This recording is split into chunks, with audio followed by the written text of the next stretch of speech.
Hello agree students. आज जो है आपके लिए लेकर आए हैं यूपी ट्रिपल एससी AGTA 2024 के लिए फसलों का वर्गीकरण। जो आपका पहला टॉपिक है क्या आपका फसलों का वर्गीकरण। ठीक है, ये आपका योद्धा बैच की डेमो क्लास है। ठीक, तो बढ़िया से जो है डेमो को लीजिए, फिर आपका कोर्स देखिए। ठीक, और जो भी हमसे बनेगा आपके लिए करेंगे यूट्यूब पर। ठीक, आज हम पढ़ने वाले हैं फसल उत्पादन में आपका फसलों का वर्गीकरण, लेक्चर 1 है। ठीक है, यूपी ट्रिपल एससी AGTA और साथ में साथ अन्य आपकी कृषि परीक्षाओं के लिए उपयोगी है। योद्धा बैच के बारे में आपको बता ही चुके हैं कि हमारे कृषि के योद्धाओं के लिए 699 रुपये में योद्धा बैच शुरू किया गया है, जिसमें आपको लाइव क्लासेस मिलने वाली हैं, रिकॉर्डेड क्लासेस मिलने वाली हैं, साथ में साथ PDF नोट्स मिलने वाले हैं, 5000 प्लस MCQs मिलने वाले हैं और साथ में साथ आपको 30+ टेस्ट मिलने वाले हैं। तो अभी जो है ज्वाइन कीजिए योद्धा बैच को। संपूर्ण कोर्स की फीस जो है 699 है और वैधता जो है आपकी परीक्षा तक रहने वाली है। अगर कि आप कोर्स परचेज करना चाहते हैं ऑनलाइन तो हमसे संपर्क कर सकते हैं 7880497104। चलिए शुरू करते हैं आज की क्लास को। सस्य विज्ञान एग्रोनॉमी लेक्चर 1। आज के लेक्चर में हम पढ़ेंगे फसलों का वर्गीकरण या फिर कहें क्लासिफिकेशन ऑफ क्रॉप्स, जो आपका पहला टॉपिक है उसको। तो क्लासिफिकेशन की बात करें, फसलों के वर्गीकरण की बात करें तो पहला वर्गीकरण है फसलों का वानस्पतिक वर्गीकरण। फसलों का वानस्पतिक वर्गीकरण में आपका आ जाता है कि फसलों के, जैसे आपका गेहूं है, गेहूं का परिवार क्या है, उनका जो है ये कह सकते हैं वानस्पतिक नाम क्या है, उनमें गुणसूत्र संख्या कितनी होती है, ये सब आपका आ जाता है किसके अंदर बच्चों, आपका फसलों का वानस्पतिक वर्गीकरण के अंदर। ठीक, अगला है आपका जीवन चक्र के आधार पर फसलों का वर्गीकरण या फिर कहें बेस्ड ऑन लाइफ या बेस्ड ऑन ऑन्टोजेनी। जीवन चक्र के आधार पर कैसे, जैसे आपने पढ़ा होगा एक वर्षीय पौधे, है ना, द्विवर्षीय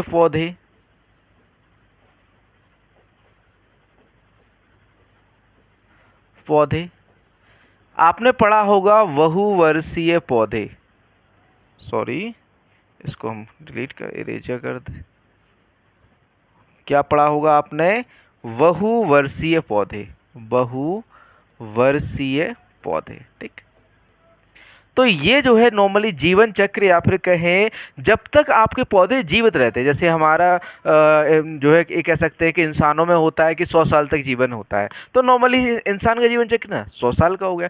ऐसे ही आपके पौधे होते हैं, मतलब कि जब तक वो मरते नहीं हैं, ठीक है, उसके आधार पर या फिर कहें जीवन चक्र, उनका जो जीवन है उनके आधार पर वर्गीकरण। जैसे हमने कहा एक वर्षीय पौधे, एक वर्षीय पौधे वह पौधे जो अपना संपूर्ण जीवन चक्र या फिर कहें जो है एक वर्ष के अंदर या एक मौसम के अंदर वो अपनी वानस्पतिक वृद्धि करते हैं, साथ में साथ आपका जो है बीज उत्पादन करते हैं और मर जाते हैं। कब, आपका एक वर्ष के अंदर। तो वो कौन से होंगे आपके एक वर्षीय पौधे या फिर कहें आपका ये कह सकते हैं आपका एनुअल क्रॉप। एनुअल को हम एक वर्षीय कहते हैं नॉर्मली, ठीक है, तो उन्हें हम क्या कहेंगे, एनुअल क्रॉप्स कहेंगे। क्या कहेंगे, एनुअल क्रॉप्स। ठीक, आगे बात करें द्विवार्षिक फसलों की या द्विवर्षीय पौधों की, तो द्विवर्षीय पौधे वह पौधे जो पहले वर्ष तो अपनी क्या करते हैं, वानस्पतिक वृद्धि करते हैं, व दूसरे वर्ष इनमें फूल व फल बनता है या फिर कह सकते हैं दाने का विकास होता है या प्रजनन अवस्था इसमें दूसरे वर्ष आती है, तो वह कौन से होंगे आपके द्विवार्षिक पौधे। जैसे आपका गन्ना हो गया, ठीक, और आपका चुकंदर हो गया, प्याज हो गया, लहसुन हो गया, ये कैसे हैं आपके द्विवार्षिक पौधे हैं।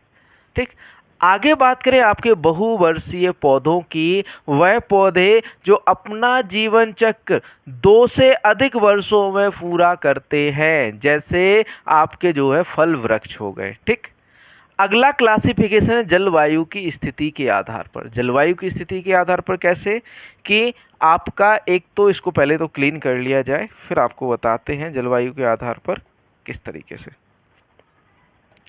जलवायु के आधार पर, जलवायु के आधार पर किस तरह से डिवाइड करते हैं अपना, पहले आपका ट्रॉपिकल, क्या होता है, ट्रॉपिकल, ट्रॉपिकल कहें तो आपका उष्णकटिबंधीय, क्या भैया, उष्ण कटिबंधीय, कटिबंधीय,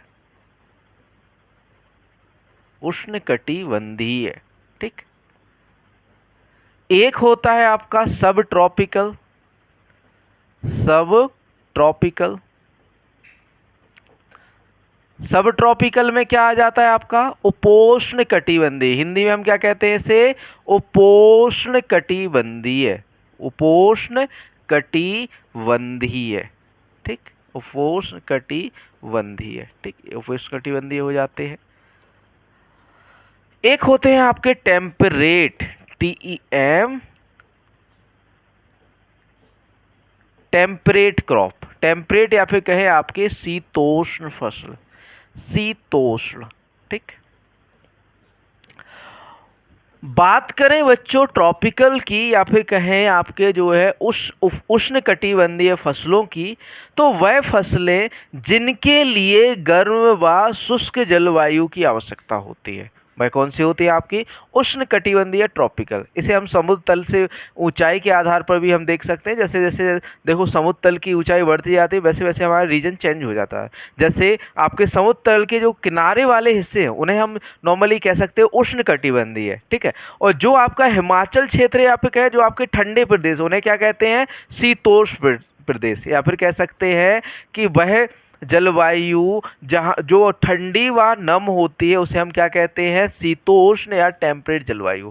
अब बात करें सब ट्रॉपिकल की, तो सब ट्रॉपिकल बीच में है, बीच में कहें तो यहाँ पर गर्मी भी पर्याप्त होती है और सर्दी भी पर्याप्त पाई जाती है, किसमें, आपका सब ट्रॉपिकल रीजन में, उपोष्ण कटिबंधीय क्षेत्र। बात करें उत्तर प्रदेश की, तो उत्तर प्रदेश कैसा है आपका, उपोष्ण कटिबंधीय क्षेत्र है। देखो आपका जो है मई जून में पर्याप्त गर्मी भी होती है और दिसंबर जनवरी में पर्याप्त ठंडी भी होती है। तो यहाँ पर जो है क्रॉप्स की बात करें तो जैसे आपका धान हो गया, ठीक है, गन्ना हो गया, एक ऐसी आपकी उष्ण कटिबंधीय है, ठीक है। और सब ट्रॉपिकल की बात करें तो इसमें आपके नॉर्मली सारी फसलें आ जाती है आपकी खरीफ वाली। और बात करें आपके टेम्परेट क्रॉप की, तो टेम्परेट क्रॉप में सारी रबी फसलें जिनके लिए ठंडी जलवायु की आवश्यकता होती है आ जाती है, ठीक। अगला क्लासिफिकेशन की बात करते हैं, अगले क्लासिफिकेशन की लिखा हुआ है उपयोगिता के आधार पर फसलों का वर्गीकरण, क्लासिफिकेशन बेस्ड ऑन यूज, या फिर कहें फसलों के उपयोग के आधार पर वर्गीकरण। फसलों के उपयोग के आधार पर कैसे कहें, जैसे आप अनाज खाते हो तो धान्य फसलें या अनाज वाली फसलें जिनका प्रयोग हम दाल के लिए करते हैं वह कौन सी होंगी, आपकी दलहनीय फसलें। जिनका प्रयोग हम तेल के लिए करते हैं वह कौन सी होंगी, आपकी तिलहनी फसलें। और जिनका प्रयोग हम रेशे के लिए करते हैं उनको हम क्या कहेंगे, रेशे वाली फसलें। जिनका प्रयोग हम मसाले के लिए, औषधि के लिए करते हैं वो औषधि वाली फसलें कहलाएंगी। तो उपयोग के आधार पर, मतलब कि हम फसलों का उपयोग किस किस तरह से करते हैं उसके आधार पर वर्गीकरण, ठीक। अगला है आपका बेस्ड ऑन फोटो पीरियोडिज्म, प्रकाश कालवाद के आधार पर। प्रकाश कालवाद की बात करें तो क्या होता है आपका, नॉर्मली आपका फोटो पीरियड, जैसे आपका दिन की अवधि, ठीक है, कह सकते हैं दिन की अवधि के आधार पर वर्गीकरण। जैसे आपने कहा पढ़ा होगा लघु दिवसीय पौधे, शॉर्ट डे प्लांट, दीर्घ दिवसीय पौधे, लॉन्ग डे प्लांट, और डे न्यूट्रल या दिन उदासीन पौधे, ठीक है। शॉर्ट डे प्लांट वह पौधे होते हैं जिन्हें 12 घंटे से कम दिन की अवधि की आवश्यकता होती है। दिन की अवधि ये कहें कि आपकी सुबह से शाम तक जो है 12 घंटे से कम अवधि की आवश्यकता होती है, वो कौन से होंगे, आपके शॉर्ट डे प्लांट। इसका एक कॉन्सेप्ट और है शॉर्ट डे लॉन्ग डे का, कि जब आपके फ्लावर आते हैं या फूल बनते समय, ठीक है, फ्लावरिंग के समय दिन की अवधि कितने दिन, मतलब कि 12 कितने घंटे की होती है उसको, उस पर निर्भर करती है। अगर कि 12 घंटे फ्लावरिंग के समय 12 घंटे से कम है तो शॉर्ट डे प्लांट या फिर लघु दिवसीय पौधे। 12 घंटे से फ्लावरिंग के समय या फिर फूल आने के समय प्रकाश की अवधि 12 घंटे से अधिक है तो वो कौन से होंगे, लॉन्ग डे प्लांट होंगे। और जिन पर जो है प्रकाश की अवधि चाहे शॉर्ट हो चाहे लॉन्ग हो कोई प्रभाव नहीं पड़ता है वो कौन से होते हैं, डे न्यूट्रल प्लांट, ठीक। अगला classification as to growth habit, विकास की आदत के अनुसार वर्गीकरण। विकास की आदत के आधार पर दो प्रकार के होते हैं, एक तो आपके डिटर्मिनेंट प्लांट, एक होते हैं आपके इनडिटर्मिनेंट प्लांट। डिटर्मिनेंट या दृढ़ पौधे क्या होते हैं कि वह पौधे जो अपनी वानस्पतिक वृद्धि तो पहले करते हैं, बाद में प्रजनन या फिर कहें रिप्रोडक्टिव स्टेज या फिर कहें फल व फूल आते हैं, तो वह कौन से होते हैं आपके दृढ़ पौधे। मतलब कि इनने पहले वानस्पतिक वृद्धि अच्छे से कर ली, फिर उसके बाद क्या करेंगे, ये प्रजनन अवस्था ये कह सकते हैं आएगी उसमें, या फिर कहे फल या दाना, जैसे आपका गेहूं में होता है। गेहूं में क्या होता है, पहले आपकी वनस्पतिक वृद्धि हो जाती है, साथ साथ तो नहीं होती है, पहले आपकी वनस्पतिक वृद्धि अच्छे से हो जाती है, फिर उसमें बाली बनना स्टार्ट होता है, या फिर कहें आपके जो है दाने का बनना स्टार्ट होता है। तो ये ऐसे पौधे आपके दृढ़ पौधे। अब बात करें इनडिटरमिनेंट प्लांट की, या फिर कहें इनडिटर्मिनेंट प्लांट, या फिर कह सकते हैं आपका अनिश्चित पौधों की। अनिश्चित पौधे वह पौधे होते हैं जिनमें वानस्पतिक वृद्धि व आपकी जो है प्रजनन अवस्थाएं दोनों क्या होती है, साथ साथ चलती रहती है। वह कौन से होते हैं आपके अनिश्चित पौधे। ठीक, थोड़ा सा रुकिएगा।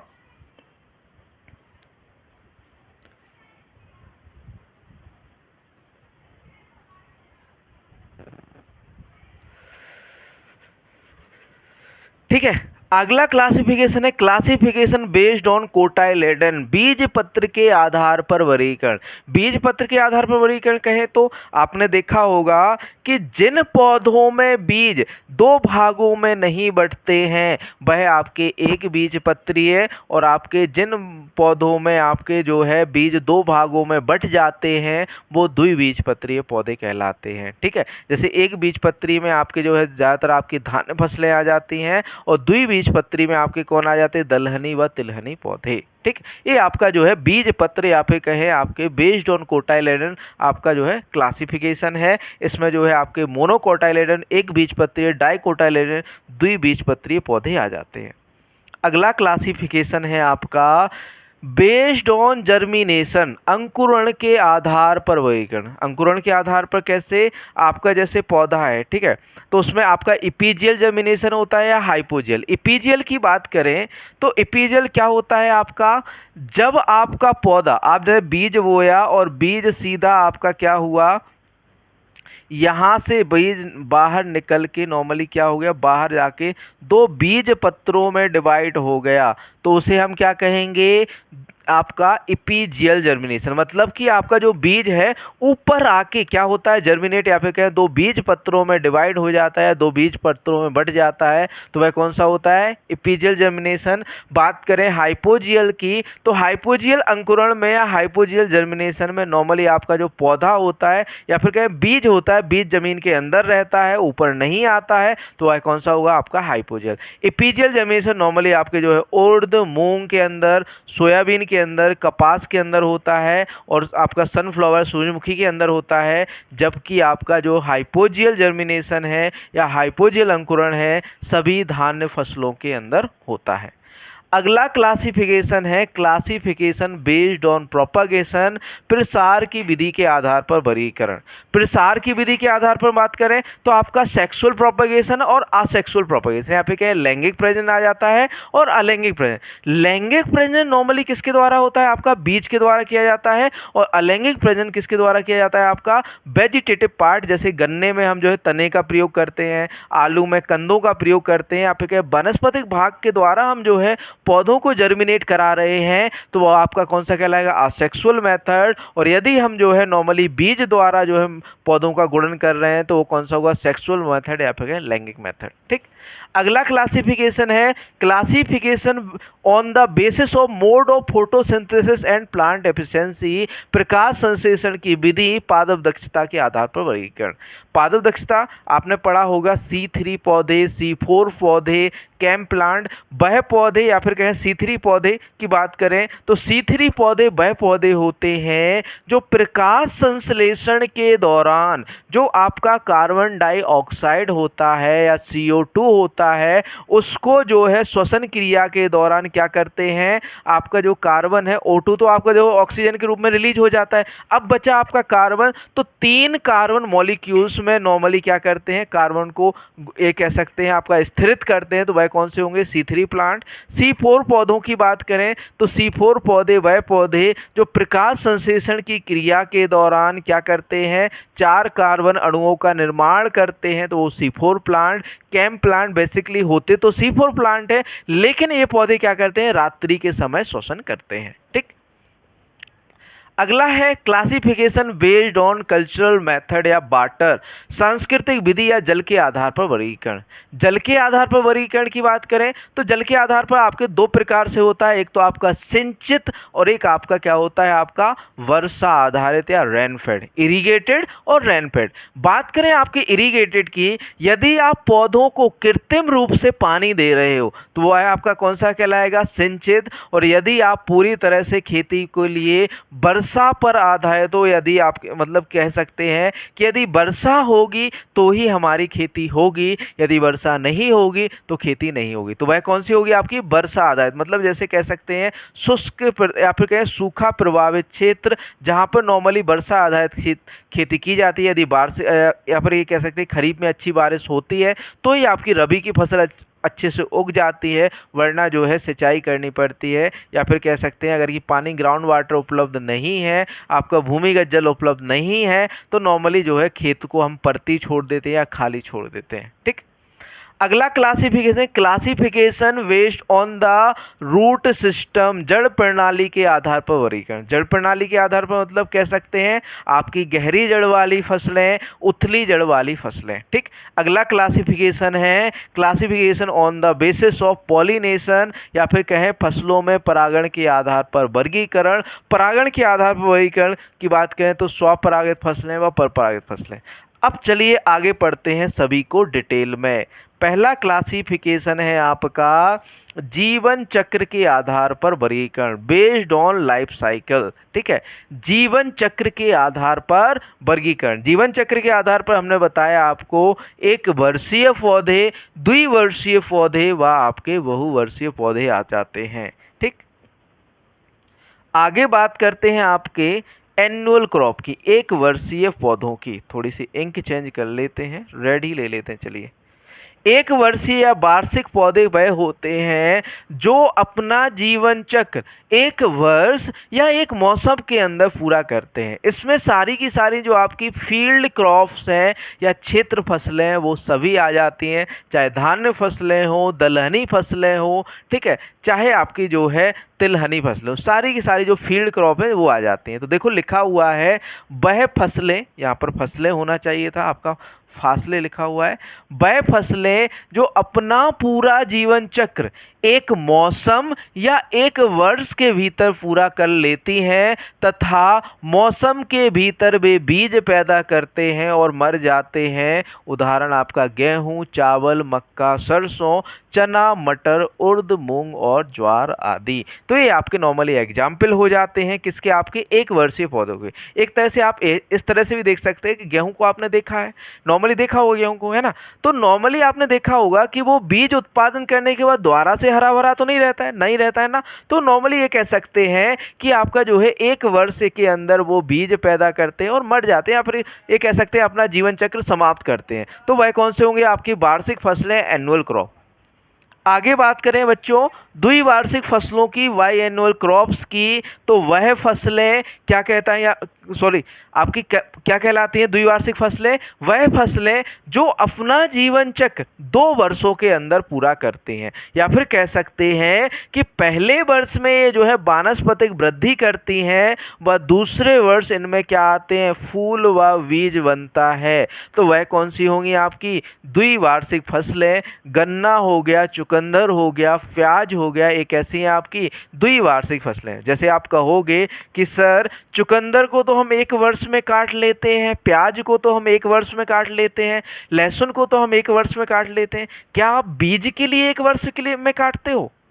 आप बीज को नहीं काटते हो, आप कंद को या वल्व को काटते हो, है ना। उसको यदि आप बीज के लिए उगाओगे तो आपके 2 वर्ष लेके जाएंगे। इसलिए हम जो है आपकी जो प्याज, लहसुन या फिर कहें आपका चुकंदर है, इसे द्विवार्षिक फसल कहते हैं। गन्ना बेसिकली 1 वर्ष में तैयार हो जाती है। अगर ये आप पेड़ी ले रहे हो तो द्विवार्षिक, वो आपके जो है मरती नहीं है। वैसे ही इसको जो है द्विवार्षिक व बहुवार्षिक दोनों कंसीडर किया जाता है। किसको? आपका गन्ना को। ठीक है, तो देखो लिखा हुआ है बच्चों यहाँ पर, ऐसे पौधे जिनका जीवन काल लगातार 2 ऋतुओं या वर्षों का होता है। प्रथम मौसम या वर्ष ये पौधे शुद्ध रूप से वानस्पतिक वृद्धि करते हैं और दूसरे मौसम या वर्ष के दौरान वे फूल पैदा करते हैं व बीज उत्पादन के बाद पौधे मर जाते हैं। उदाहरण आपका गन्ना, चुकंदर आदि। ठीक, आगे चलते हैं। आगे बात करें आपके 12मासी पौधों की या फिर कहें बहुवार्षिक पौधों की, तो वह पौधे जिनका जीवन चक्र 2 वर्ष से अधिक का होता है वह कौन से होते हैं? आपके बहुवार्षिक पौधे। जैसे लिखा हुआ है, वे 3 या अधिक वर्षों तक जीवित रहते हैं। वे बीजधारी या गैर बीजधारी होते हैं सकते हैं, जैसे आपका नेपियर घास, नारियल आदि। ठीक, आगे चलते हैं। आगे बात करें आपके जलवायु के आधार पर। जलवायु के आधार पर हमने आपको 3 तरह से बताया था, उपोष्ण कटिबंधीय पौधे, उष्ण कटिबंधीय पौधे और आपके समशीतोष्ण पौधे। सबसे पहले देखेंगे आपका उष्ण कटिबंधीय पौधे, फसलें या फिर कहें ट्रॉपिकल क्रॉप। वह फसलें जिनके लिए गर्म व नम मौसम की या फिर कहें गर्म व शुष्क मौसम की आवश्यकता होती है, वह कौन सी होती हैं? आपकी ट्रॉपिकल क्रॉप्स होती हैं। जैसे कि आपका जैसे लिखा हुआ है, वह फसलें जो गर्म और शुष्क मौसम में उगाई जाती हैं, जैसे आपका धान हो गया, ज्वार, नारियल, गन्ना आदि। ये कैसे हैं? आपकी उष्ण कटिबंधीय फसलें हैं। आगे बात करें उपोष्ण कटिबंधीय फसलों की या सब ट्रॉपिकल क्रॉप की, वह फसलें जिनके लिए जो है मध्यम जलवायु, मध्यम जलवायु ये कह सकते हैं, गर्मी भी चाहिए साथ में साथ सर्दी भी चाहिए, तो वह कौन सी होती हैं? आपकी उपोष्ण कटिबंधीय। इसमें आपका चावल, कपास आ जाता है। चावल देखो, धान या चावल एक ही होता है। देखो आपका जो है धान है नॉर्मली आपका साउथ इंडिया या फिर कहें दक्षिण भारत में भी उगाया जाता है और पंजाब में उपोष्ण कटिबंधीय में भी उगाया जाता है। तो नॉर्मली हम दोनों कंसीडर करते हैं, किसको? आपका चावल को। यह आपकी उष्ण कटिबंधीय भी है और उपोष्ण कटिबंधीय है। कौन? आपका चावल। आगे बात करें शीतोष्ण फसलों की या टेम्परेट क्रॉप की, तो वह फसलें जिन्हें ठंडे मौसम की या फिर कहें आपके नम व आपके ठंडे मौसम की आवश्यकता होती है, तो या फिर कहें शीत ऋतु की आवश्यकता होती है, वो कौन सी होती हैं? आपकी टेम्परेट क्रॉप या शीतोष्ण फसलें। इसमें नॉर्मली आपकी रबी की फसलें आ जाती हैं। देखो लिखा हुआ है, वह फसलें जो शीत ऋतु में आसानी से उगाई जाती हैं, जैसे गेहूं हो गया, जौ हो गया, चना, मटर, सरसों, मसूर आदि। पोलर फसलों की बात करें तो वह फसलें होती हैं जिनको नॉर्मली बर्फीले इलाकों में उगाया जाता है। इसमें सभी के सभी चारागाह या चीड़ घासें या फिर सभी चीड़ व चारागाह घासें आ जाती हैं। ठीक, आगे चलते हैं। अगला है आपका क्लासिफिकेशन बेस्ड ऑन सीजन, ऋतुओं के आधार पर। ऋतुओं के आधार पर किस तरह से वर्गीकरण? आपने देखो, आपका एक बात बताएं कि आपका जो सीजन नॉर्मली स्टार्ट होता है 1 जुलाई से लेकर, जो कृषि वर्ष है, ठीक है, 1 जुलाई से लेकर आपका कब तक होता है? 30 जून तक होता है। ठीक है, तो नॉर्मली ये कह सकते हैं कृषि वर्ष की शुरुआत कहाँ से होती है? खरीफ से। तो हमारे भारत में केवल 3 ही सीजन है, खरीफ, रबी व जायद। तो मौसम के आधार पर या ऋतुओं के आधार पर हम बेसिकली क्लासिफिकेशन की बात करें या वर्गीकरण की बात करें तो हम डिवाइड कर सकते हैं आपका खरीफ, रबी व आपका जायद। तो पहला है आपका खरीफ, वह फसलें जो आपकी जून जुलाई में तो बोई जाती हैं और सितंबर अक्टूबर में काटी जाती हैं। इन्हें नॉर्मली गर्म व शुष्क जलवायु की आवश्यकता होती है। फूल आने के समय इन्हें नॉर्मली ये कह सकते हैं कम दिन की अवधि की आवश्यकता होती है, इसलिए हम जो है इन्हें लघु दिवसीय या शॉर्ट डे प्लांट भी कहा जाता है। किन्हें? आपका खरीफ ऋतु की फसलों को। देखो लिखा हुआ है जून जुलाई से, पेन ले लेते हैं पहले तो, जून जुलाई से सितंबर अक्टूबर के दौरान उगाई जाने वाली फसलें जिन्हें गर्म नम जलवायु की आवश्यकता होती है, इनको विकास की प्रमुख अवधि के दौरान मौसम और फूलों के लिए कम दिन की लंबाई की आवश्यकता होती है। उदाहरण के लिए आपका चावल हो गया, मक्का हो गया, अरंडी हो गया, कैस्टर, मूंगफली, उर्द, कपास, ज्वार व बाजरा, रागी, सोयाबीन, जूट, तंबाकू आदि। ये नॉर्मली कैसी फसलें हैं आपकी? खरीफ ऋतु की फसलें। इनको नोट कर लीजिए बढ़िया से, ठीक है। आगे बढ़ते हैं, आगे बात करते हैं रबी की फसलें। रबी की फसलें वह होती हैं जिन्हें नॉर्मली अक्टूबर से या फिर क्या सितंबर अक्टूबर में तो बोया जाता है, वह इनकी कटाई की जाती है मार्च अप्रैल या फरवरी मार्च के बीच, ठीक है। तो ऐसी फसलें जिन्हें वृद्धि के लिए तो ठंडे मौसम की आवश्यकता होती है, वह फ्लावरिंग या फिर कहें फूल आने के समय जो है लंबे दिन व आपकी कह सकते हैं शुष्क मौसम या गर्म मौसम की आवश्यकता होती है, तो वह कौन सी फसलें कहलाती हैं? आपकी रबी फसलें, ठीक है। तो देखो लिखा हुआ है अक्टूबर नवंबर से फरवरी मार्च के दौरान उगाई जाने वाली फसलें जिन्हें ठंडी जलवायु की आवश्यकता होती है और उनकी प्रमुख विकास अवधि और फूल आने के लिए दिन की लंबी अवधि एवं शुष्क मौसम की आवश्यकता होती है। उदाहरण के लिए आपका गेहूं हो गया, सरसों, गन्ना, जौ, अलसी, मटर, मसूर, तंबाकू, कुसुम, जई, आलू, चना, बरसीम, गोभी और फूल गोभी या फिर कहेंगे आपके गोभी वर्गीय आपकी सब्जियां आदि। ये नॉर्मली किस में आ जाती हैं? आपकी रबी फसलों में आ जाती हैं, ठीक। आगे चलते हैं, अगली है आपकी जायद ऋतु की फसलें। वह फसलें जिन्हें नॉर्मली कब बोया जाता है? आपका फरवरी मार्च या फिर कहें मार्च अप्रैल में बोया जाता है और मई जून में इसको काटा जाता है। इसमें नॉर्मली आपकी सभी जो कुकुरबिटेसी कुल के पौधे हैं, साथ में आपका गेहूं व मूंग आ जाता है, ठीक है। और इनको जो है ये कह सकते हैं गर्म व शुष्क मौसम की आवश्यकता होती है। देखो लिखा हुआ है जायद एंड समर क्रॉप, ठीक है। तो समर क्रॉप वह फसलें होती हैं, ये आगे बढ़ गया है, थोड़ा सा रुक जाइए। जायद फसलों की बात करें तो फरवरी मास से मई जून के दौरान उगाई जाने वाली फसलें जिन्हें गर्म शुष्क जलवायु की आवश्यकता होती है, उदाहरण के उर्द, मूंग, लोबिया, तरबूज, करेला, खीरा, खरबूज आदि। ये कैसी हैं? आपकी जायद ऋतु की फसलें। आगे बात करें उपयोगिता के आधार पर फसलों का वर्गीकरण, classification based on crop use या फिर कहें आपके फसलों के उपयोग के आधार पर वर्गीकरण। तो उपयोगिता के आधार पर वर्गीकरण की बात करें, classification on the based on use, तो यूज के आधार पर हमने बताया आपकी धान्य फसलें जिनको नॉर्मली हम कार्बोहाइड्रेट के लिए या स्टार्च के लिए ज़्यादा मात्रा में अधिक मात्रा में कंज्यूम करते हैं या खाते हैं, तो वो आपकी धान्य फसलें आ जाती हैं। जैसे आपका गेहूँ हो गया, धान हो गया, ज्वार बाजरा हो गया, ठीक है, मक्का हो गया, ये आपकी कैसी हैं? धान्य फसलें। बात करें दलहनी फसलें जिनको लिए हम दालों के लिए प्रयोग करते हैं, तो दलहनी फसलें। जिन फसलों का हम तेल के लिए प्रयोग करते हैं आपकी तिलहनी फसलें हो जाती हैं। जिन फसलों को रेशे के लिए प्रयोग किया जाता है आपके रेशे वाली फसलें हो जाती हैं, ठीक है। तो उपयोगिता के आधार पर वर्गीकरण की बात करें तो पहला वर्गीकरण है आपका अनाज वाली फसलें। अनाज वाली फसलों में पहले देखो यहाँ पर बॉटेनिकल नेम दिया गया है, साथ में साथ उनकी परिवार को दिया गया है, ठीक है। तो चावल आ जाता है, चावल का साइंटिफिक नेम क्या होता है? Oryza sativa. कुल क्या है आपका? ग्रेमनी। जो सारे के सारे अनाज है इनका कुल क्या होता है? हमेशा ग्रेमनी ही माना जाता है, ठीक है। तो अनाज वाली फसलों, चावल का जो साइंटिफिक ओराइजा सटाइवा और ये किस कुल का है? ग्रेमनी का है। अगला है आपका ओराइजा ग्लेबिरिमा। ये जो है आपका पश्चिम अफ्रीका में या वेस्ट अफ्रीका में उगाया जाता है। कौन सा? आपका ओराइजा ग्लेबिरिमा। ये भी आपका ग्रेमनी में आता है।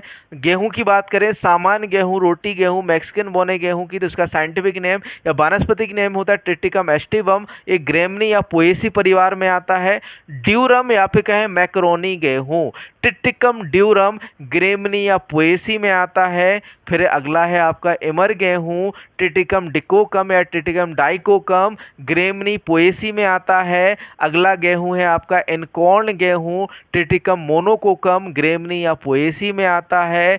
जौ, बार्ले, होर्डियम बुलगेयर, ग्रेमनी पोएसी में आता है। ट्रिटिकल पहला मानव निर्मित अनाज था कौन सा आपका? टिटिकल। टिटिकल क्या था आपका? टिटिकल क्या था? पहला मानव निर्मित अनाज। तो टिटिकल, टिटिकल स्केल, ग्रेमनी पोएसी परिवार में आता है। मक्का की बात करें, मेज की, तो जिया मेज इसका वानस्पतिक नाम होता है, ग्रेमनी व पोएसी में आता है। जई की बात करें, ओट, ओवेना सेटाइवा, ग्रेमनी व पोएसी में आता है। ये आपके नॉर्मली क्या हो जाती हैं? अनाज वाली फसलें। इनको नोट कर लीजिए, इनके बॉटेनिकल नेम नोट कर लीजिए, वानस्पतिक नाम को लिख लीजिए, साथ में साथ इनके परिवार को लिख लीजिए। ठीक, आगे बात करें बच्चों मिलेट्स की। मिलेट्स भी बेसिकली होते तो अनाज है, इन्हें हम मोटे अनाज कहते हैं। क्या कहते हैं? मोटे अनाज। इससे ज़्यादातर क्वेश्चन पूछे जाते हैं क्योंकि अभी 2023 में आपका मिलेट्स पर अंतर्राष्ट्रीय वर्ष, यहाँ पे क्या है, मोटे अनाजों पर अंतर्राष्ट्रीय वर्ष मनाया गया था। ठीक है, ये इंपॉर्टेंट हो जाता है। तो सबसे पहले देखते हैं मेजर मिलेट। मेजर मिलेट में आपकी आ जाती है सोरघम या ज्वार, सोरघम वाइकोलर इसका साइंटिफिक नेम होता है। फिर आ जाता है आपका पर्ल मिलेट, बाजरा, पेनिसिटम ग्लूकम। ठीक है, और फिंगर मिलेट या रागी, इल्यूसिन कोरकेना। एक कौन सी मिलेट है आपकी? मेजर या मुख्य मिलेट। मुख्य मिलेट की बात आती है आपकी गौड़ मिलेट। मुख्य मिलेट आपकी तीन हैं, ज्वार, बाजरा, रागी। याद कर लेना, ज्वार सोरगम वाइकलर, बाजरा पेनिसिटम ग्लूकम, और आपका जो है फिंगर मिलेट या रागी आपका क्या होता है? इल्यूसिन कोरकोना। ठीक, आगे बात करते हैं आपके माइनर मिलेट्स की। माइनर मिलेट या गौड़ मिलेट में आपकी नॉर्मली आ जाती हैं फॉक्सटाइल मिलेट या कंगनी, सेटेरिया, सेटेरिया एटेलिका। फिर दूसरा आ जाता है लिटिल मिलेट या समई या कुटकी, पैनिकम मिलिरेई। ठीक है, फिर आ जाता है आपका पोर्सो मिलेट या चीना के नाम से इसे जानते हैं, पैनिकम मिलीसियम। बार्नयार्ड मिलेट या सांवा के नाम से जानते हैं, एकोनोक्लोआ फ्रूमेंटेसिया। फिर आ जाता है आपका कोदो मिलेट या कोदो, जिसे नॉर्मली कोदों के नाम से जानते हैं, पास्पेलम स्क्रोवाइकोलेटम। ये नॉर्मली क्या है आपकी? माइनर मिलेट या फिर कहें गौड़ मिलेट्स हैं। आगे बढ़ते हैं अगले पर। अगला है आपकी रेसे वाली फसलें। अभी हमने कौन सी पढ़ ली? अनाज वाली व मिलेट्स फसलें। ठीक है, रेसे वाली फसलों में कौन सी आ जाती है? बीज रेसा वाली, तना या बास्ट रेसा वाली, पत्ती रेसा। बीज रेसा में कौन सी आ जाती है? जैसे आपको जो है कॉटन है, कपास है। कपास में हमें रेसा कहाँ से मिलता है? बीज से मिलता है, इसलिए हम कपास को क्या कहते हैं? बीज रेसा वाली फसल। ठीक है, तो बीज रेसा में आपकी आ जाती है कपास। तना या बास्ट रेसा में आपका स्टेम में बास्ट फाइबर और मेस्टा व जूट आ जाता है। नॉर्मली आपका जूट व मेस्टा से हमें क्या मिलते हैं? कि तने से हमें क्या मिलता है? रेसा मिलता है। इसमें आपका जो है सनहेम्प भी आ जाता है, सनई, और आप में साथ जो है अलसी भी आ जाता है। अलसी की में जो है एक है जो तने से जो रेसा प्राप्त होता है उसे जो है अलसी और फ्लैक्स के नाम से भी जाना जाता है। फिर आ जाता है आपका पत्ती रेसा, लीफ फाइबर अगेव व अनन्नास से प्राप्त होता है। कौन सा आपका? पत्ती वाला रेसा। आगे बात करते हैं अगले की, तिलहनी फसलें या फिर कहें उपयोग के आधार पर तिलहनी फसलें ऑयल सीड क्रॉप में। ऑयल सीड क्रॉप में कौन सी आ जाती है? पहली है आपकी मूंगफली। मूंगफली या ग्राउंड नट या पीनट। पीनट हम कब कहेंगे? जब उसको हम छील लेते हैं। ठीक है, तो अरेचिस हाइपोजिया इसका साइंटिफिक नेम होता है। सिसमम या जिंगली या तिल के नाम से इसे जानते हैं, सिसमम इंडिकम, नॉर्मली आपकी तिलहनी फसल है। सनफ्लावर, सूरजमुखी, हेलियंथस एनस। हेलियंथस एनस जो है आपकी नॉर्मली तिलहनी फसल है। लिंसीड और फ्लैग, अलसी, लिनम, यूसी टेटिसिमम, यूजी टेटिसिमम आपका लिंसीड है। नाइजर राम तिल जिसके नाम से इसे जानते हैं, ग्यूजोटिया अबसीनिया। ब्राउन और इंडियन मस्टर्ड, भूरी या भारतीय सरसों, ब्रेसिका जुन्सिया आपका। फिर आ जाता है सोयाबीन, ग्लाइसिन मैक्स। इनको नॉर्मली आप नोट कर लीजिए क्योंकि इंपॉर्टेंट है, और साथ में साथ पढ़ते जाइए और याद करते जाइए। बॉटेनिकल नेम आपके एग्जाम में पूछा जा सकता है क्योंकि क्लासिफिकेशन है आपका उपयोगिता के आधार पर। आगे आ जाते हैं आपकी दलहनी फसलें। उपयोगिता के आधार पर दलहनी फसलें। दलहनी फसलें में कौन सी आती है? जिनको हम नॉर्मली दाल के लिए प्रयोग करते हैं, है ना। तो पहले आ जाता है आपका रेड ग्राम अरहर, कैजिनस कजान। फिर आ जाता है आपका ब्लैक ग्राम उर्द, बिगना मूंगो। फिर आ जाता है ग्रीन ग्राम मूंग, बिगना रेडिएटा। फिर आ जाता है आपका काउफी या लोबिया, बिगना अंगिकुलाटा। वेंगल ग्राम या चना, सिसर एरिएटेनम। मसूर या फिर कहें लेस एस्कुलेंटस आ जाता है। फिर आ जाता है आपका पी और गार्डन पी, मटर, पाइसम, सेटाइवम। ये नॉर्मली सारी की सारी फसलें कैसी हैं आपकी? दलहनी फसलें या फिर कहें पल्स क्रॉप हैं। ठीक, आगे चलते हैं। आगे बात करें चीनी के लिए, नॉर्मली हमें चीनी भी तो खानी होती है ना, उपयोग करते हैं ना चीनी के लिए। चीनी के लिए कौन सी फसलों का उपयोग किया जाता है आपका? गन्ना का, सैकेरम ऑफ्सिनेरम। चुकंदर का प्रयोग किया जाता है, इसका साइंटिफिक नेम क्या होता है? बीटा वल्गेयर। ये नॉर्मली कैसी फसलें हैं आपकी? चीनी वाली फसलें। आगे बात करते हैं चारा वाली फसलों की, ठीक है। उपयोग, क्योंकि हम इसका उपयोग किस लिए करते हैं? आपका चारे के लिए, इसलिए हम इसे क्या कहते हैं? आपकी चारे वाली फसलें। इसमें आ जाते हैं घास बाजरा, नेपियर घास, गिनी घास, चारा मक्का। फलियों में आपके लूसन, वर्सिम और डेस्मेंथस आ जाते हैं। ये नॉर्मली आपकी क्या है? चारे वाली फसलें। इसको नोट कर लीजिए बढ़िया से, फिर आगे चलते हैं। आगे बात करें आपकी मसाले वाली फसलों की, तो नॉर्मली जिनका प्रयोग हम किसके लिए कहते हैं? स्वाद व सुगंध के लिए व तुरंत प्रयोग के लिए जो है प्रयोग किया जाता है, वह कौन सी होती है? आपकी मसाले वाली फसलें। फसल के पौधे या उनके उत्पाद स्वाद के लिए और ताज़ा या संरक्षित भोजन में रंग जोड़ने के लिए उपयोग किए जाते हैं। अदरक हो गया आपका, लहसुन हो गया, मेथी, जीरा, हल्दी, मिर्च, प्याज, धनिया, सौंफ और हींग। ये नॉर्मली कैसी हैं? आपकी मसाले वाली फसलें हैं। आगे बात करें औषधीय पौधों की व पेय पदार्थों की। औषधीय फसलें वह फसलें जिनको हम औषधि के रूप में, जैसे आपका तंबाकू में निकोटीन होता है, उसको औषधि के रूप में प्रयोग करते हैं। आपका जो है मॉर्फिन का प्रयोग भी आपका औषधि के रूप में किया जाता है। आपका जो मिंट होता है उसका भी प्रयोग औषधि के रूप में करते हैं। तो औषधि फसलें जिनका प्रयोग हम औषधि के रूप में करते हैं। तो औषधि के निर्माण में प्रयुक्त होने वाली फसलों, उदाहरण के लिए आपका तंबाकू, पुदीना आदि। पेय पदार्थ जिनको हम पीने के लिए प्रयोग करते हैं, जैसे आपका चाय हो गया, कॉफ़ी हो गई, ठीक है। ये कैसी होती है? आपकी पेय फसलें। तो हल्के, अनुकूल और नकली पीने की तैयारी के लिए उपयोग किए जाने वाले फसलों के उत्पाद, जैसे आपका चाय, कॉफ़ी, कोको फसलें, ठीक है। तो ये आपकी कौन सी हो जाती है? पेय पदार्थ। उपयोग के आधार पर आपका वर्गीकरण हो जाता है। अगला क्लासिफिकेशन है आपका बेस्ड ऑन फोटो पीरियडेज, प्रकाश कालवाद के आधार पर वर्गीकरण। प्रकाश कालवाद के आधार पर हमने बताया था छोटे दिन वाले पौधे या लघु दिवसीय पौधे, शॉर्ट डे प्लांट, एक है लॉन्ग डे प्लांट, लंबे दिवसीय या फिर दीर्घ दिवसीय पौधे, ठीक है। और आपके दिन उदासीन। शॉर्ट डे प्लांट की बात करें तो जिनके लिए दिन की अवधि कितनी चाहिए? आपका 12 घंटे से कम चाहिए। इसमें आपके कौन से आ जाते हैं? सभी खरीफ फसलें व चावल। लंबे दिन वाले लॉन्ग डे प्लांट में आपके जौ, जई और गाजर और गोभी आ जाते हैं। या फिर कहें सभी रबी प्लांट आ जाते हैं, जिनके लिए दिन की अवधि कितनी चाहिए? 12 घंटे से अधिक चाहिए होती है। और डे न्यूट्रल में आ जाते हैं, दिन की लंबाई का कोई प्रभाव नहीं होता, जैसे टमाटर हो गया, मक्का, सूरजमुखी और कपास। इन पर जो है दिन की अवधि का कोई प्रभाव नहीं पड़ता है। फोटोट्रॉपिज्म की बात करें, प्रकाशानुवर्तन की बात करें, तो नॉर्मली आपने सूरजमुखी को देखा होगा, प्रकाश के साथ अनुसरण करने वाले पौधे क्या होते हैं? प्रकाशानुवर्तन। जैसे सूरजमुखी सूर्य जहाँ जहाँ जाता है उस वहाँ जाता है, ठीक है। तो ये किस कारण से होता है? सूरजमुखी के जो एपिकल पोर्शन होता है, शीर्ष भाग होता है, उसमें आपका ऑक्सीजन की अधिक मात्रा के कारण जो है आपका जो एक कह सकते हैं सूरजमुखी का फूल है वो सूर्य की ओर मुड़ जाता है। फोटो सेंसिटिव की बात करें, जिनके लिए प्रकाश की आवश्यकता होती है, वो फोटो सेंसिटिव पौधे कहलाते हैं, ठीक। आगे है classification on the basis of growth habit, या फिर कहें विकास की आदत के अनुसार वर्गीकरण।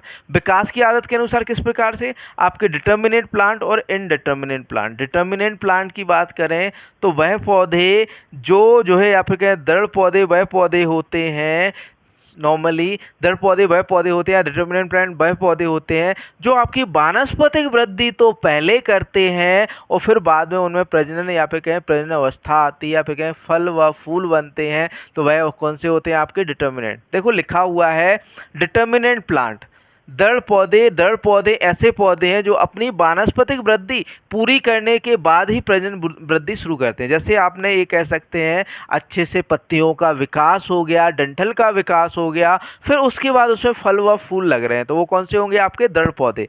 दृढ़ पौधे में आपके चावल, गेहूँ और आपका क्या आ जाता है? जौ, गेहूँ और सभी आपकी फील्ड क्रॉप जो आपकी 1 वर्षीय होती हैं, वो आपके कैसे होते हैं? Determinant plant.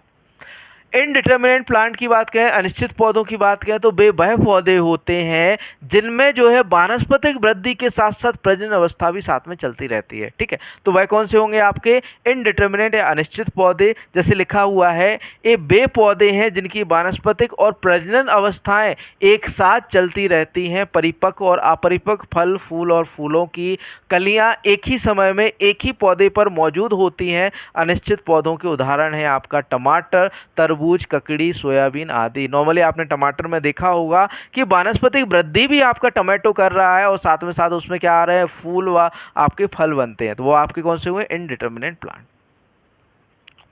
आगे चलते हैं, आगे बात करें क्लासिफिकेशन। अगला क्लासिफिकेशन है क्लासिफिकेशन बेस्ड ऑन कोटाइलेडन्स, बीज पत्र के आधार पर वर्गीकरण। बीज पत्र के आधार पर कहें आपका एक बीज पत्रीय पौधे और द्विबीजपत्री पौधे। एक बीज पत्रीय पौधे जिनको हम नॉर्मली यहाँ पे कहें जिनके बीज को दो भागों में आसानी से विभाजित किया जा सकता है, या फिर जिनमें जो आपका भ्रूण होता है, जिसको जो है दो भागों में आसानी से विभाजित नहीं किया जा सकता, जिसमें भ्रूण नॉर्मली चारों ओर से एक कह सकते हैं फिल रहता है, जिससे आपका जो है आपका एक बीजपत्री को दो भागों में डिवाइड नहीं किया जाता। और द्विबीजपत्री जिनको आसानी से, जैसे आपने दलहनी पौधों में देखा हो, अपनी मम्मी दाल बनाती हैं तो नॉर्मली दो भागों में आसानी से डिवाइड हो जाता है। वह कौन से होंगे आपके द्विबीजपत्री, और या कह सकते हैं जिनमें एक बीजपत्र होता है वह एक बीजपत्री है, और जिनमें दो बीजपत्र होते हैं वो द्विबीजपत्री पौधे कहलाते हैं। देखो लिखा हुआ है आपका मोनोकोटाइलेडन के अंदर लिखा हुआ है,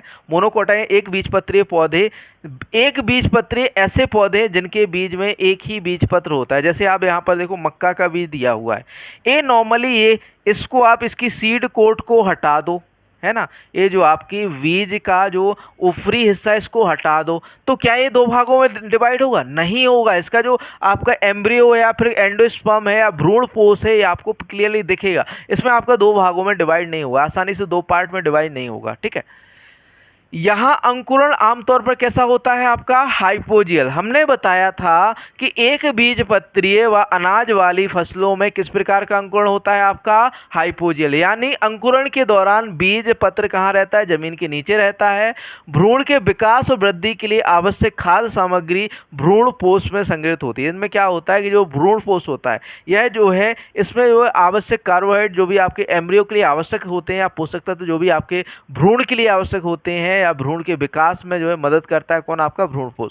पौधों में आमतौर पर रेशेदार जड़ प्रणाली के साथ संकीर्ण पत्तियां होती हैं। बीज अधिकतर घास परिवार पोएसी के हैं, जैसे आपका मक्का, गेहूं, ज्वार और जौ आ जाते हैं किसमें, आपका एक बीजपत्री में। ठीक, आगे बात करें द्विबीजपत्री की। द्विबीजपत्रीय डाइकोटाइलेडन, जैसे आपको सामने दिख रहा होगा, यहाँ पर आपका नॉर्मली जो बीज है दो भागों में क्या हो गया है, बट गया है। एक पार्ट ये है, एक पार्ट आपका क्या ये है। ठीक है, तो जिसमें आपके जो कोटाइलेडन है या बीज पत्र है दो भागों में बट जाते हैं, वह कौन से पौधे होते हैं, द्विबीजपत्री पौधे। तो देखो लिखा हुआ है, इन पौधों के बीच में दो बीजपत्र होते हैं। बीजों का अंकुरण आमतौर पर अधिजठर या फिर कहें एपीजियल होता है, यानी अंकुरण के दौरान बीज पत्र जमीन से ऊपर निकल आते हैं। ये पौधे आमतौर पर चौड़ी पत्तियों वाले होते हैं और इनमें उचित मूसला जड़ प्रणाली होती है। उदाहरण आपका चना, सोयाबीन, कपास और तंबाकू। नॉर्मली आपका जो चना होता है उसमें डीप रूट या फिर कहें गहरी जड़ या मूसला जड़ पाई जाती है। ठीक, आगे चलते हैं, अगले है आपका बेस्ड ऑन कोटाइलेडन या फिर कहें आपका जर्मिनेशन या फिर कहें आपके अंकुरण के आधार, बेस्ड ऑन जर्मिनेशन अंकुरण के आधार पर वर्गीकरण।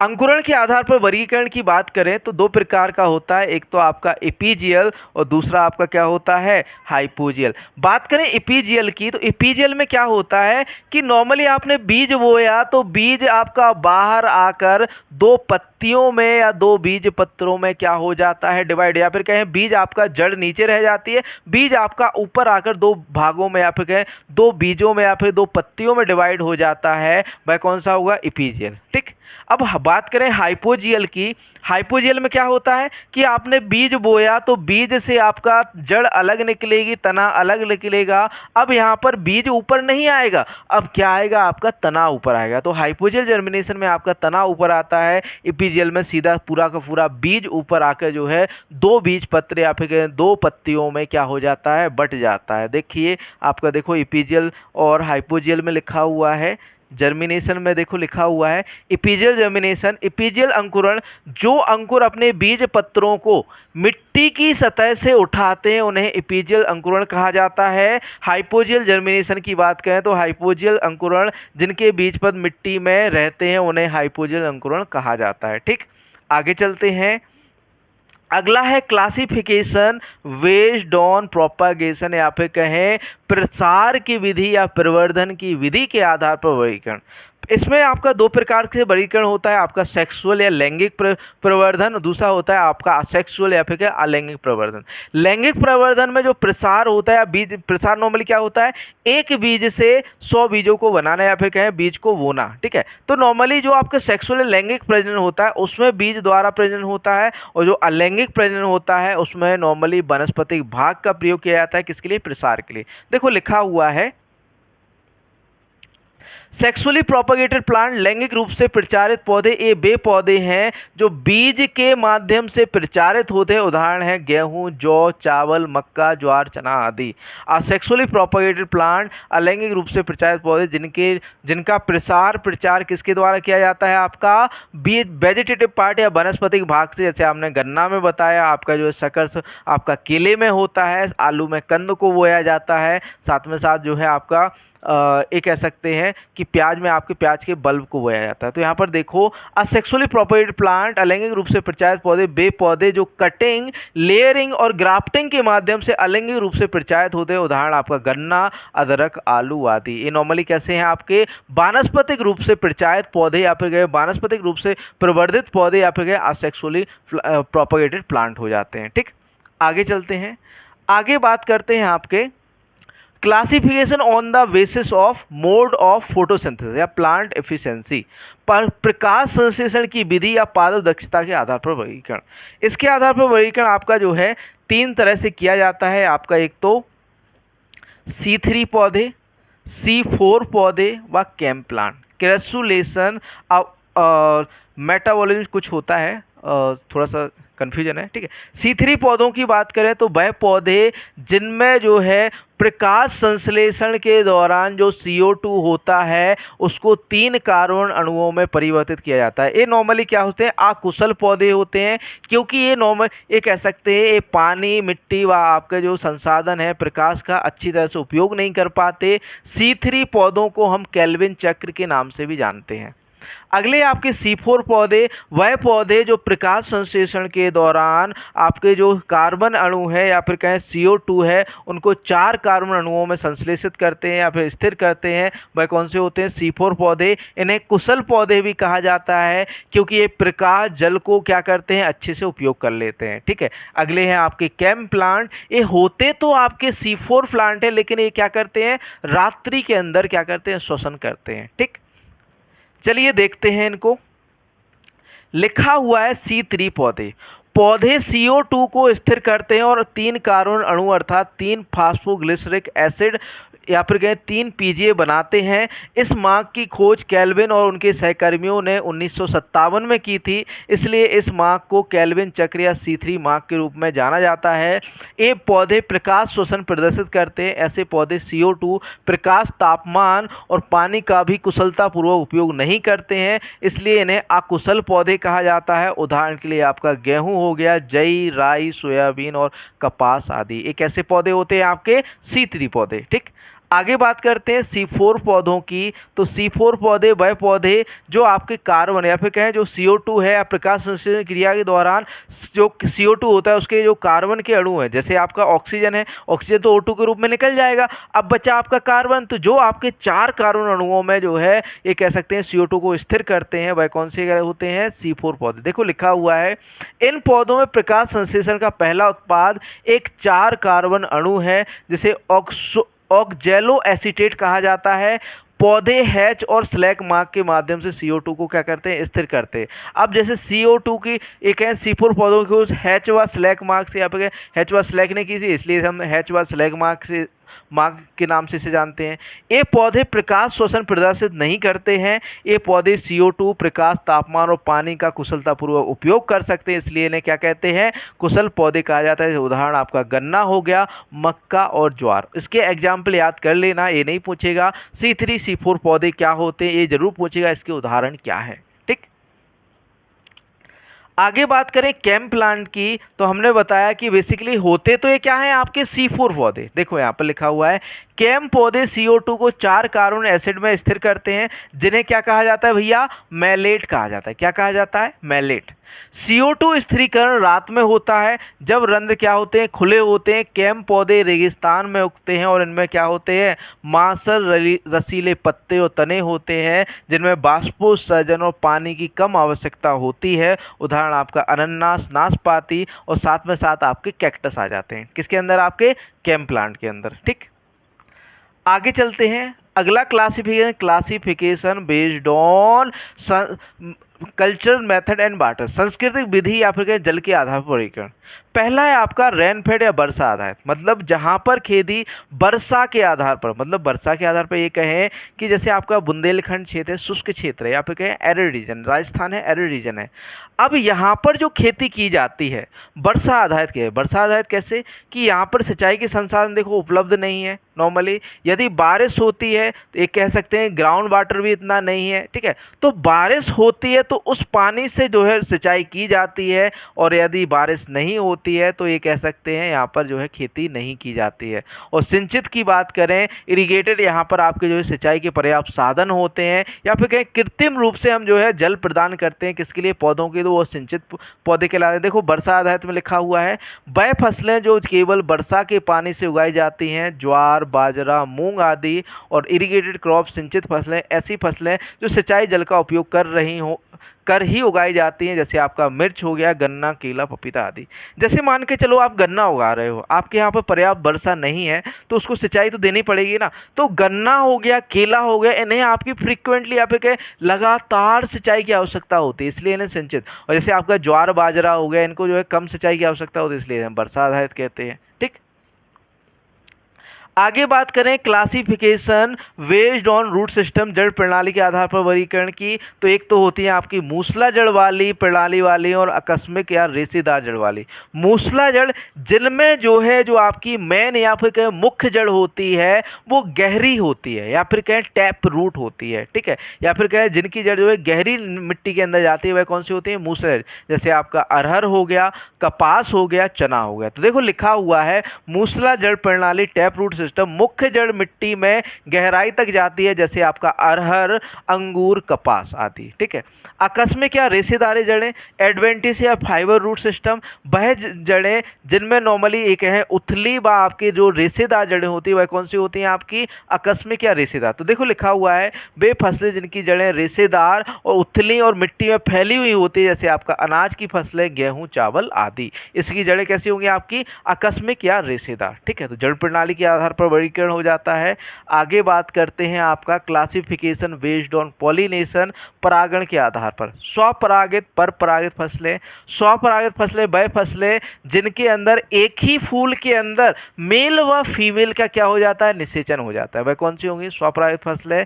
वह फसलें जिनमें जो है अलग अलग फूल पर मेल व फीमेल होते हैं, और निषेचन और फर्टिलाइजेशन जो है आपका ये कहें कि नर का जो है मादा फूल या पराग कोष पर आकर जो है परागण या निषेचन या फर्टिलाइजेशन करना आपका क्या कहलाता है, परपरागित फसलें। चलिए देखते हैं, लिखा हुआ है स्वपरागित फसलें वह फसलें जिस फसल में 5% से कम क्या पौधों का पर परागण होता है उस फसल को स्वपरागित, या फिर कह सकते हैं कि जिन फसलों में 95% तो क्या होता है, स्वपरागण होता है, और 5% क्या होता है, पर परागण, वह कौन सी होती है, सेल्फ पॉलिनेटेड। जैसे आपका गेहूं हो गया, जौ, चावल, टमाटर, मटर, लोबिया, मेथी, आलू आदि, एक ऐसी आपकी स्वपरागित फसलें। आगे बात करें आपकी परपरागित फसलों की, तो परपरागित फसलें वह फसलें जिनमें 95% से अधिक क्या होता है, परपरागण होता है। ठीक है, तो वह फसल कौन सी होगी, परपरागित। ठीक है, उस फसल को परपरागण कहा जाएगा। जैसे आपका मक्का, बाजरा, गोभी वर्गीय फसलें, कुकुरबिट्स और गाजर, ये कैसी हैं आपकी आपकी नॉर्मली कैसी हैं, परपरागित फसलें। अब बात करें अक्सर परपरागित फसलों की, तो अक्सर परपरागित फसलों में आ जाती हैं आपकी वह फसलें जो होती तो आपकी स्वपरागित हैं, लेकिन कभी कभार इनमें 5 से 25% क्या हो जाता है, पर परागण हो जाता है। वह कौन सी होंगी, अक्सर पर परागित या ऑप्टेन क्रॉस पॉलिनेट या फिर कभी कभार पर परागित फसलें। तो जिस फसल में 5 से 25% पौधों का पर परागण होता है उस फसल को प्रायः पर परागित फसल कहते हैं। उदाहरण आपका ज्वार, कपास, अरहर, टिटिकल, मिर्च, भिंडी, बैगन, तंबाकू आदि। एक ऐसी फसलें हैं आपकी अक्सर परपरागित फसलें। एग्जाम्पल नोट कर लीजिए, ज्वार, कपास, अरहर, टिटिकल, मिर्च, भिंडी, बैगन, तंबाकू आदि। इसी के साथ जो है आपका फसलों का वर्गीकरण यहाँ पर समाप्त होता है। अगला जो सेशन रहने वाला है आपका, यहाँ पर हमने पढ़ा आपका फील्ड क्रॉप या फिर क्षेत्र फसलों का वर्गीकरण। अगले सेशन में हम पढ़ेंगे आपका फल वाले या फिर उद्यान फसलों का वर्गीकरण। इसी के साथ आपको मिलते हैं नेक्स्ट सेशन में। जय हिंद दोस्तों।